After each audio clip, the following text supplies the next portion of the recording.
இன்றைய மன்னா. நீ எகிப்து தேசத்திலிருந்து புறப்பட்ட நாளில் நடந்தது போலவே உன்னை அதிசயங்களை காண பண்ணுவேன். மீகா 7:15. ஜெபம்.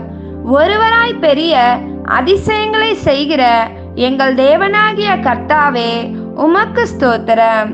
நீர் இஸ்ரவேல் என்னும் உம்முடைய ஜனங்களை எகிப்திலிருந்து புறப்பட்ட போது அநேக தடைகள் அவர்களுக்கு எதிரே வந்த போதிலும் அந்த தடைகளை உடைத்து கானானுக்குள் பிரவேசிக்க பண்ணினது போல எங்களுடைய வாழ்க்கையில் இருக்கிற எல்லா தடைகளையும் உடைத்து நாங்கள் பரலோக கானானுக்கு பிரவேசிக்க எங்களை அதிசயமாய் நடத்தும்படி, அதிசயங்களை பார்க்கும்படி எங்களுக்கு உதவி செய்யும்படி இயேசுவின் நாமத்தில் ஜெபிக்கிறோம் நல்ல பிதாவே.